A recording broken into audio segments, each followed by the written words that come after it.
is left out to dry. And that's the point. It invariably transfers true wealth from the individual to the banks. For if you are unable to pay for your mortgage, they will take your property. This is particularly enraging when you realize that not only is such a default inevitable due to the fractional reserve practice, but also because of the fact that the money that the bank loaned to you didn't even legally exist in the first place. In 1969, there was a Minnesota court case involving a man named Jerome Daly, who was challenging the foreclosure of his home by the bank which provided the loan to purchase it. His argument was that the mortgage contract required both parties, being he and the bank, each put up a legitimate form of property for the exchange. In legal language, this is called consideration. Mr. Daly explained that the money was, in fact, not the property of the bank, for it was created out of nothing as soon as the loan agreement was signed.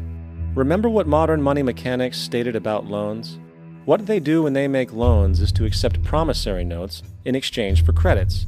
Reserves are unchanged by the loan transactions, but deposit credits constitute new additions to the total deposits of the banking system.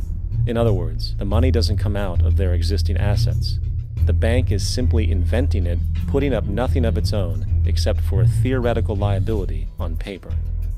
As the court case progressed, the bank's president, Mr. Morgan, took the stand, and in the judge's personal memorandum, he recalled that the plaintiff, bank's president, admitted that, in combination with the Federal Reserve Bank, did create the money and credit upon its books by bookkeeping entry. The money and credit first came into existence when they created it. Mr. Morgan admitted that no United States law or statute existed which gave him the right to do this. A lawful consideration must exist and be tendered to support the note. The jury found that there was no lawful consideration, and I agree. He also poetically added, "Only God can create something of value out of nothing." And upon this revelation, the court rejected the bank's claim for foreclosure, and Daly kept his home. The implications of this court decision are immense. For every time you borrow money from a bank, whether it is a mortgage loan or a credit card charge, the money given to you is not only counterfeit, it is an illegitimate form of consideration, and hence voids the contract to repay, for the bank never had the money as property to begin with. Unfortunately, such legal realizations are suppressed and ignored, and the game of perpetual wealth transfer and perpetual debt continues. And this brings us to the ultimate question: why? During the American Civil War, President Lincoln bypassed the high-interest loans offered by the European banks and decided to do what the Founding Fathers advocated, which was to create an independent and inherently debt-free currency. It was called the greenback. Shortly after this measure was taken, an internal document circulated between private British and American banking interests stated, "Slavery is but the owning of labor, and carries with it the care of laborers, while the European plan is that capital shall control labor by controlling wages. This can be done by controlling the money. It will not do to allow the greenback, as we cannot control that." The fractional reserve policy perpetrated by the Federal Reserve, which has spread in practice to the great majority of banks in the world, is, in fact, a system of modern slavery. Think about it. Money is created out of debt. And what do people do when they are in debt? They submit to employment to pay it off. But if money can only be created out of loans, how can society ever be debt-free? It can't. And that's the point. And it is the fear of losing assets coupled with the struggle to keep up with the perpetual debt and inflation inherent in the system, compounded by the inescapable scarcity within the money supply itself, created by the interest that can never be repaid, that keeps the wage slave in line, running on the hamster wheel with millions of others, in effect powering an empire that truly benefits only the elite at the top of the pyramid.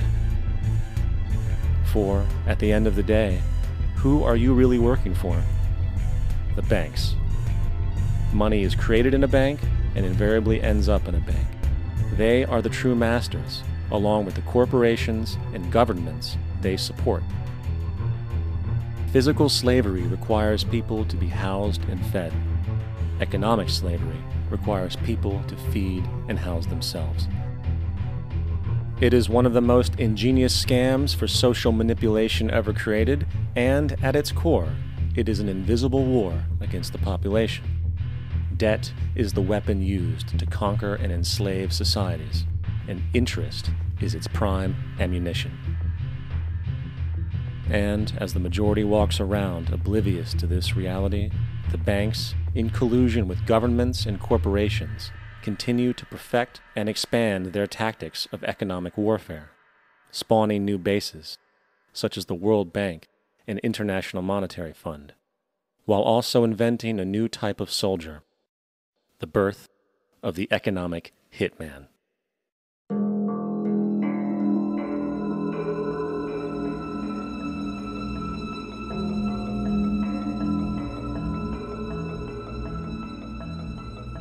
We economic hitmen really have been the ones responsible for creating this first truly global empire. And we work many different ways.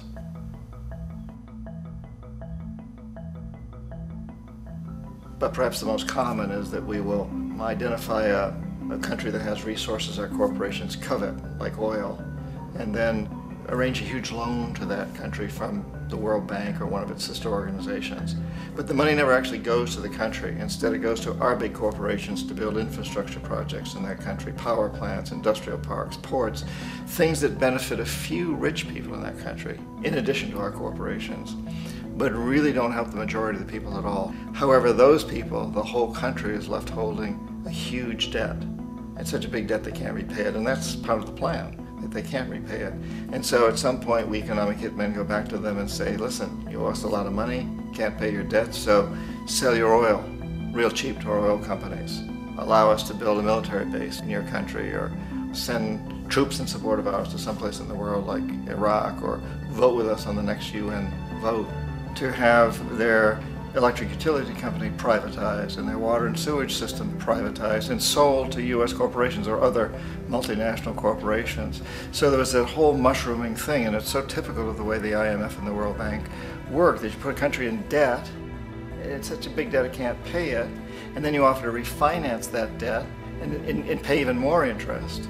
And you demand this quid pro quo, which you call a conditionality or good governance, which means basically that they've got to sell off their resources, including many of their social services, their utility companies, their school systems sometimes, their penal systems, their insurance systems, to foreign corporations. So it's a double, triple, quadruple whammy. The precedent for economic hitmen really began back in the early 50s when democratically elected Mossadegh, who was elected in Iran, he was considered to be the hope for democracy in the Middle East and around the world. He was Time Magazine's Man of the Year. But one of the things that he'd run on and began to implement was the idea that foreign oil companies needed to pay the Iranian people a lot more for the oil that they were taking out of Iran. The Iranian people should benefit from their own oil. Strange policy. We didn't like that, of course. But we were afraid to do what we normally were doing, which was to send in the military. Instead, we sent in one CIA agent, Kermit Roosevelt, Teddy Roosevelt's relative. And Kermit went in with a few $1 million and was very, very effective and efficient. And in a short amount of time, he managed to get Mossadegh overthrown and brought in the Shah of Iran to replace him, who always was favorable to oil. And it was extremely effective. Bombs overflow Tehran. Army officers shout that Mossadegh has surrendered and his regime as virtual dictator of Iran is ended. Pictures of the Shah are paraded through the streets as sentiment reverses.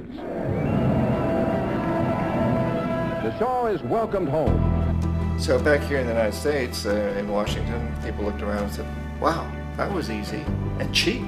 So this established a whole new way of manipulating countries, of creating empire. The only problem with Roosevelt was